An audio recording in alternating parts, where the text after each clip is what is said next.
'Tis the season for mayhem, so Hell of a Picture is getting into the spirit by looking at the Christmas action classic, Die Hard. We open the show by asking the question, what makes a Christmas movie? And does Die Hard qualify? Dave tells us about the bottled up format of the film, while I introduce John McClane, the everyman action hero. We talk about our favorite parts of the movie, including the insubordination of Al and the irresponsibility of not taking John to the hospital. You want to know how to survive air travel? Watch great movies.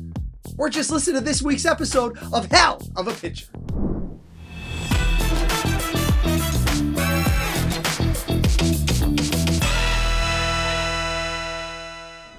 Welcome to Hell of a Picture, a weekly movie podcast where we discuss an unforgettable film, and if it truly is a hell of a picture. My name is Andrew Bartlett.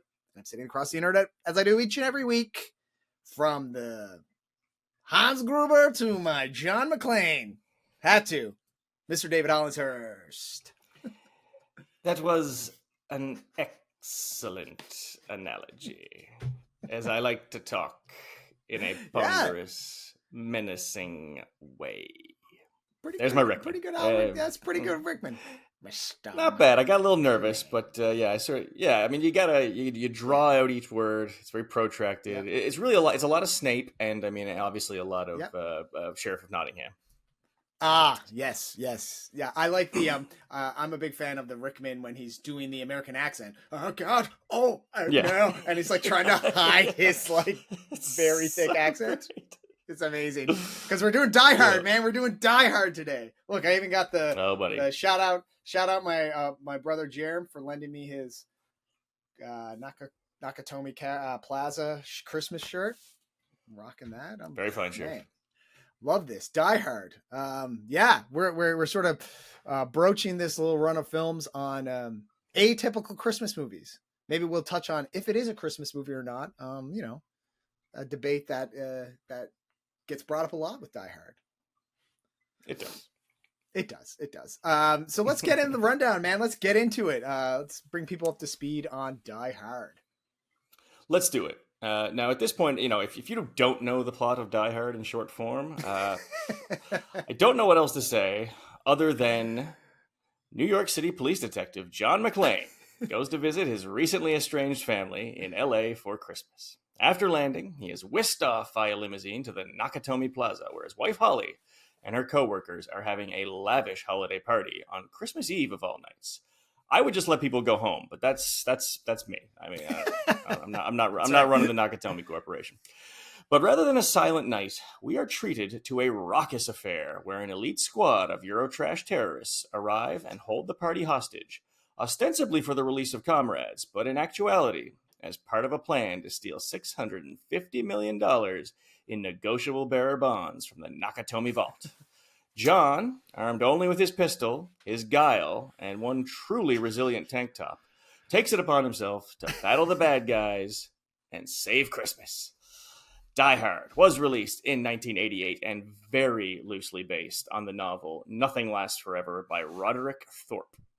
It stars Bruce Willis as John McClane, the inimitable Alan Rickman, I tried, it didn't go so well, That's right. As Hans Gruber, Bonnie Bedelia, great friggin' name, as Holly McClane Gennaro, and our man, Reginald Vell Johnson, a.k.a. Carl Winslow, as Sergeant Al Powell. That's right.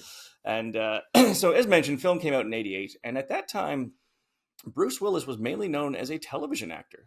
So when he commanded a $5 million payday for the film, more than a few industry eyebrows were raised. Now, that is because $5 million at that time was the biggest upfront cost for an actor ever. And that, along with some interesting sort of off-camera stuff for Willis, including a behind-the-scenes feud on the ABC show Moonlighting, which he was starring, and the very peculiar barnacle-related death of a guy who worked for Bruce.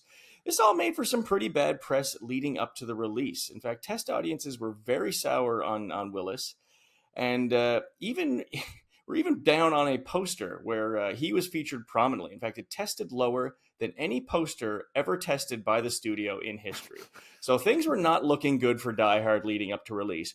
but it would ultimately win over audiences and eventually critics and become one of the most popular and seminal action films of all time. And that is the rundown.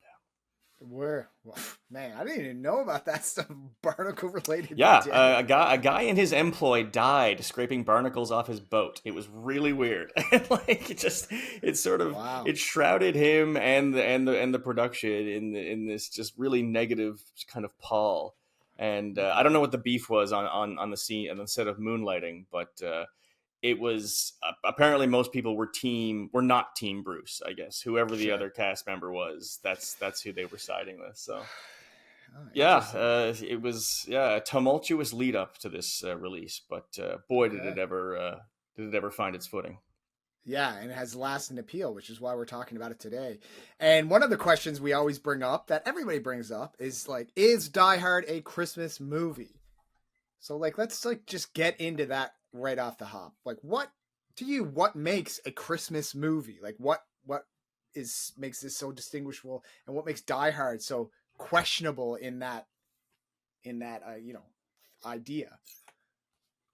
Yeah, I mean, I'll try to be brief on this because it's not a novel debate. This has been raging on the internet now for some years. And is Die Hard a Christmas movie? Is it not? I think people get a little too into it because, quite frankly, I don't think it matters. I'm happy to concede to anybody if they consider something a Christmas movie that it is. Personal experience, I think, drives this. The only question I would ask if you're interested in the discussion is, do you watch the movie any other time of year? The Muppets Christmas Carol is unequivocally my favorite Christmas movie, and the thought of watching that in June or even like before December 20th is unthinkable to me. But meanwhile, like if someone were to put on Die Hard in the summer, I wouldn't recoil, but I do primarily watch it as part of a Christmas tradition. Oh, that's a great point. I can't argue too much with the thoughts on that. I will say, anything, it comes down to your personal opinion, right? And it's like, It's a subjective point of view, and you can make your arguments. But I do like your point about like watching it on other times of year. I remember once I tried to watch Home Alone in like the summer. I was like, this is weird. This is like, this feels like grotesque. But for reference, my favorite Christmas movie is Christmas Vacation. Like, without a doubt, watch it multiple times a year. So much so that I have oh my gosh, a Clark W. Griswold standee. So I'll just keep him there for the rest of the podcast. Just have him looming. That's good. Yeah. Just hanging out. Very good. Clark. So he'll be creepy in the background for the rest of the. Look at that. Just leave him there for the season. That's fine. That's right. Big Family Vacation guy. But yeah, thinking about watching Family Vacation or Christmas Vacation, I should say. Sorry. Anytime of year is like super weird and feels off to me. But I'll also add that the strong debate for something like Die Hard, I think it comes from the subject matter too, right? And not necessarily that it's an action movie. It's like, I don't think that it's like you can't have an action movie that's a Christmas movie, but it's like Home Alone. I asked her, exactly. If you take out the idea of the Christmas elements in the film, does the film still work? So like say with Muppets, it's like obviously not. With Christmas Vacation, it's like the whole plot is based around Christmas. So like you need that aspect. In Die Hard, what places it at Christmas? It's like their characters like singing carols to themselves. Like there seems to be like a lot of that, like just like walking around and being like, da, da, and then like the fact that they're having a Christmas party. Is that it? Is that all the things that make it sort of Christmas? I mean, I guess there's also like sort of the reuniting of the family. They're coming together for Christmas because they have been estranged, and he's not coming out there at any other time of the year. So there is that. But you could, if you're writing this thing, you could write around that. You know what I mean? Right. Like it's not that hard to envision another reason why a guy might get back together with a partner who he's separated from. So yeah, it's not the most concrete of connections, that's for sure. Right. One thing I did come across too, I want to mention, you mentioned Bonnie Bedelia as Mrs. Gennaro. Holly McClane Gennaro. Holly McClane. In research, do you know, speaking of a Home Alone, her actual birth name, Bonnie Bedelia Culkin. She is Oh, Macaulay Culkin's aunt. really? Okay, right Yeah. on.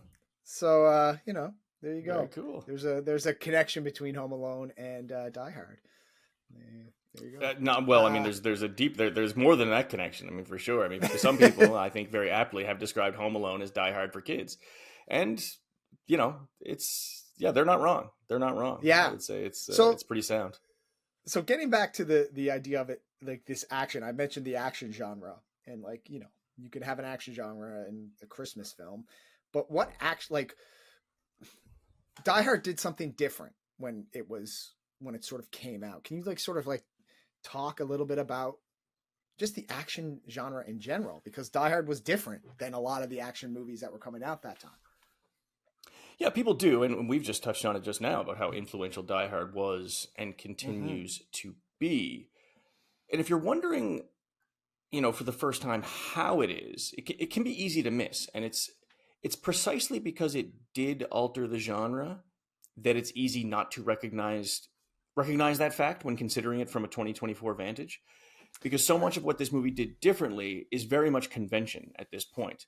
And I'm not prepared to say, certainly didn't dig deep enough to absolutely say that Die Hard did all of these things first, but it seems to be the first to do it successfully, and then to package it in the familiar trappings of a run and gun style action movie. I think. Yeah, I'm not sure if it was the first to do it like this, but I'm like you said, it was definitely the first to do it successfully. And something you mentioned, we had talked about it. You sort of put it in your notes was of talking about the bottle concept. Can you explain to people what the bottle concept was? I didn't even know that it was called this when you sort of mentioned it. Okay, yeah. So for anyone who's not familiar, so like a bottle episode is it's often used in in television terms to describe an episode of a show where the setting is limited to one locale, and often with the characters Right. being kept there under some pretext. So it's a bottle episode. We're confined to this room. We've either got to figure out a way to get out of it, or somehow through the resolution of the story, they will get out and then move on with their lives. But for the duration of that episode, or in this case, the movie, you are confined to the locale. And that's what we have here. So, this takes place exclusively within the confines of Nakatomi Tower. And now that idea, of course, was not new in 1998 or 1988, excuse me, but its use in an action film was at the very least uncommon. Now, thereafter, there's an absolute glut of bottled up action movies trying to recreate Right. Die Hard in various milieu. And so you had planes, you had boats, buses, islands, more planes, trains, about 15 more planes, and they're on. Like, Under Siege, Passenger 57, Speed, The Rock, Con Air, Under Siege 2, Speed 2, Cruise Control, Air Force One, Executive Decision, the list goes on and on and on. And so what was previously a genre in a lot of ways defined by travel, something attributable, I would say, to James Bond. Exotic locations were a sort of a part, Interesting. Yeah. of that franchise. And I think that was very influential. And big set pieces taking place, at different, and building to a sort of a climactic location was sort of part of it. But now suddenly Die Hard comes along, and now the genre starts to become obsessed with locational minimalism. Yeah, and I think that's a great concept you brought up. The something we talked about in film school a lot, and it's specifically in writing classes, and like the idea of like you should be able to like the elevator pitch of your film, right? And that's a concept that Die Hard, it's like so easy to convey, and it did it so perfectly, you know. Um, but furthermore, I think there were like other elements that stick out when you're thinking about the action genre, and like most notably, it's our hero. It's the everyman hero. And this was a concept that wasn't really popular up until that point. There's you can make sort of an argument for a couple action heroes like Harrison Ford and Indiana Jones at that point. I don't know, but I think the real action stars of that time were like the Arnolds and the Slys, Predator and Rambo and Terminator, and it's these jacked up muscle heads that like that really they didn't look bad in their movies. There were points where they will get like attacked or whatever. Like, I mean, Bruce Willis, he has a receding hairline. He looks like, I mean, he's a handsome guy, but he just looks like sort of generic cop, right? Yeah. And he gets totally beat down to the point of like you said, like he doesn't even have his tank top on at the end. It's like down to nothing. By the end, he's got like, that's right. He's got blood and grease and like dirt and like glass, everything all over him. By the end of the movie, he is a hero that gets beaten down to a pulp throughout the whole film, and that's something that really wasn't, I guess, wasn't the norm at the time. No, he was definitely, I think, a break from the action hero mold of the day. And, we had seen a presaging of this in the 70s with some of the leading men, and even the prior year with Lethal Weapon, with the Mel Gibson character in that. He's a little atypical for an action lead, and Danny Glover, too, for that matter. But the template of the 80s was undoubtedly the nearly infallible muscle man. Arnie, you mentioned Sly, Jean-Claude Van Damme. These guys were ripped to shreds. They were not nervous about air travel or beseeching God to preserve them. They certainly weren't using their final words to tell their wives they were sorry and admitting they were wrong and asking forgiveness. Interesting. These were not things that action stars did. And yet John McClane does all of them in this movie, all of them, while still preserving a very intense masculinity. And that's something, I think you can really give a nod to Willis about. Yeah, it was interesting. I hadn't even thought about like, the idea that he's scared of flying. Like he's a nervous flyer. Yeah, right away. Like, right off the bat, you're like, oh man, I'm a nervous flyer, right? Now you want to be able to relate. It's like the relating to, like you said, the everyman hero. It's like, what would I do in this situation? Yeah, I might not be a cop and like have the gun skills and like fighting abilities that he would have, but it's like, yeah, how would I broach this situation? What would I do? You're sort of, versus you can't really do that when you have a massive action star like, say, an Arnold or a Sly. Like you don't, which is but like, and I like you mentioned the forgiveness part. Like that's such an interesting idea too that I didn't even think about. It's like, it is, for say what you will about Die Hard, it is sort of ahead of its time in that regard, I think. Yeah, I mean, it's kind of it's sort of anti-macho in that way, even though he is a very macho character for sure. But to admit you're wrong, to apologize, not commonly things you associate with an action star or with people's bad templates of masculinity, which I think is what a lot of what you get in action movies. But there's so much to love about this movie. There's a lot of just the supporting roles, a lot of the, even some of the bad parts I think are endearing. I think we both agree. And sure. I mean, I love everything about the role of Al, the Reginald VelJohnson character, the great TV dad of Family Matters, someone people of our age would have grown up watching. It's amazing to me watching this. No one takes the radio from him. Like, that's right. It has to be said, I think he is way out of line. Totally insubordinate, to the deputy chief of all people. Like, he's not sassing a lieutenant or something like that. The guy who is trying to run the scene is like top brass, and Al is just chirping him nonstop. And like, as a kid or as a younger person, you're probably like, oh yeah, you're siding with Al. Like, looking at this now, I'm just like, man, if that was my work, I'd be like, Al, what are you doing? Yeah. But you gotta love Carl Winslow, man. He's it's so funny because this was, he got, I'm pretty sure they hired him for Family Matters because of this role in Die Hard. Like, he was so convincing as this kind of lovable cop, and he plays a cop in Family Matters, and it's just like, everybody loved him. He's so great. But like, yeah, he's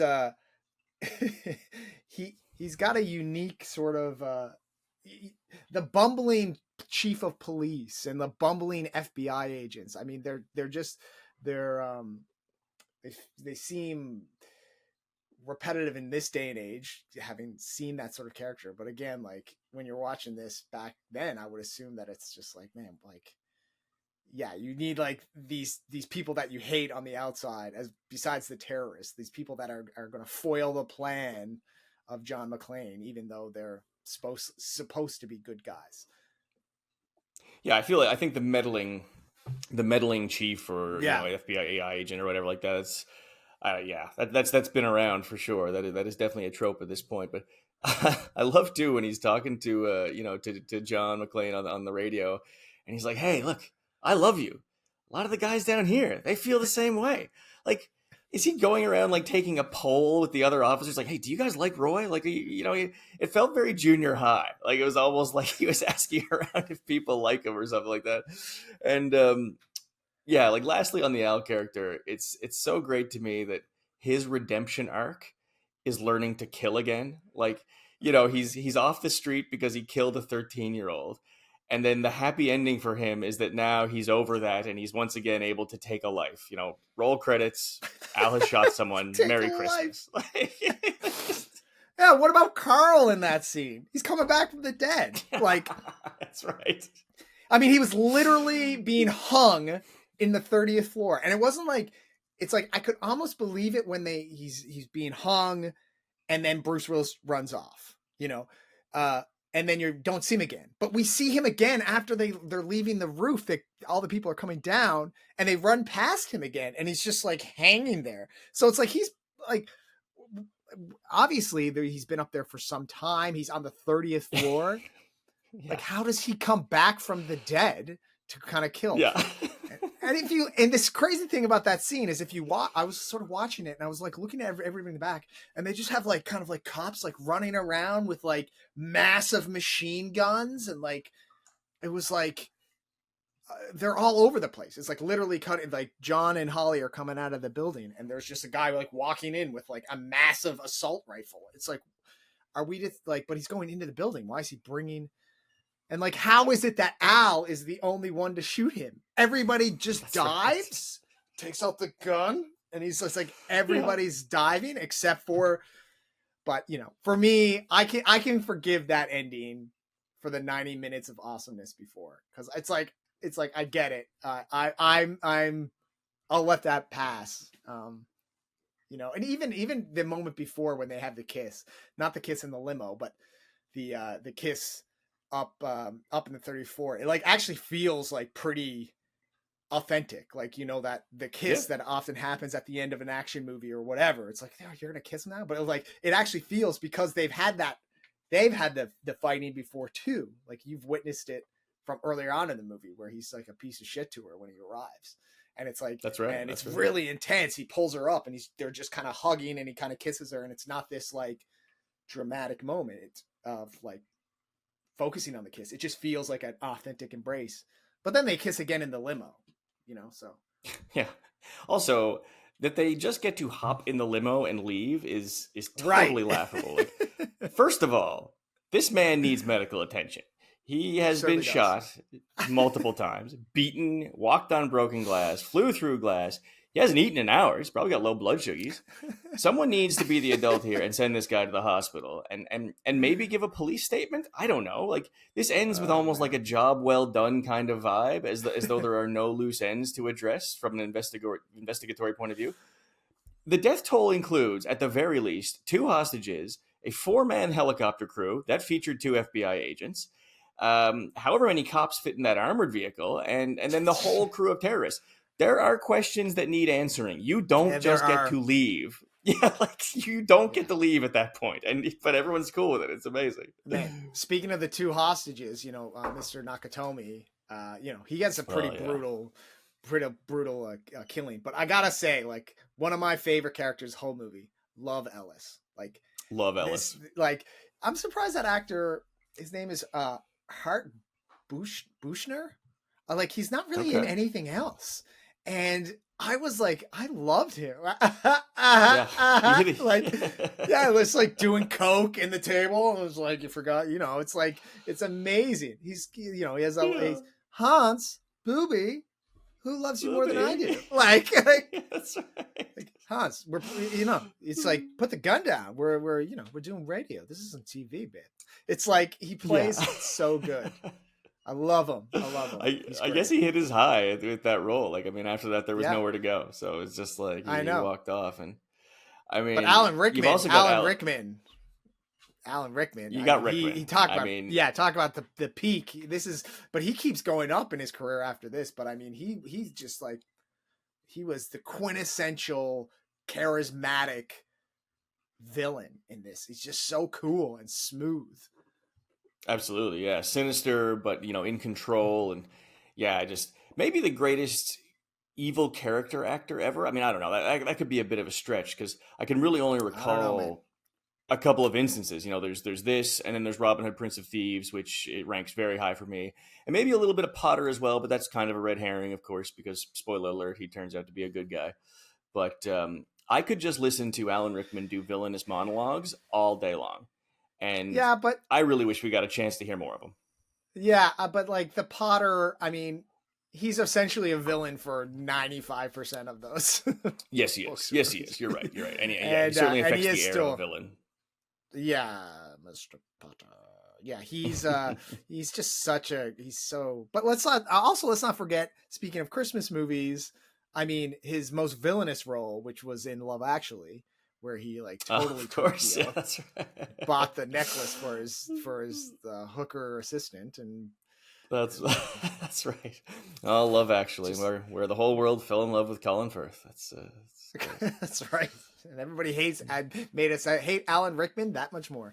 But he's great, man. Unjustly. So there's a lot to love in this movie, and we talked a lot about it, but I'm curious. I prompt you with this question every week: is this movie a hell of a picture?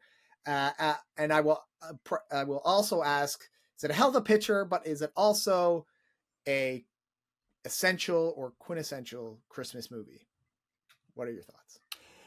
Yeah, I mean, I'll give it the hell of a picture for sure. Just, I mean, the influence, the awesomeness of it.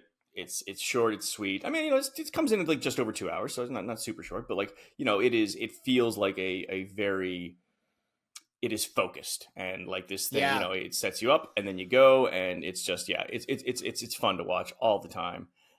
Is it a Christmas movie? You decide. I do watch it at Christmas. I think of it that way, but again, I wouldn't, balk at the idea of watching it in another season.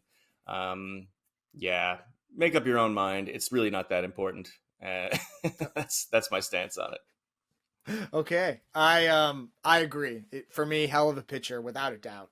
One of the greatest action movies, if not the greatest action movie of all time. Such an important piece of cinema too, like you said. Because of Die Hard, we can say this is Die Hard on a plane.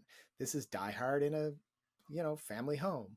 This is Die Hard in a apartment building. Whatever. So it is Die Hard in an airport. That's what they do next year. That's what they do in the sequel. That's right. Die Harder. So it is a hell of a picture. And I'll say it's a Christmas movie, man. It's got nice Christmas elements. I love the movie when it starts. They drop Christmas in Hollis.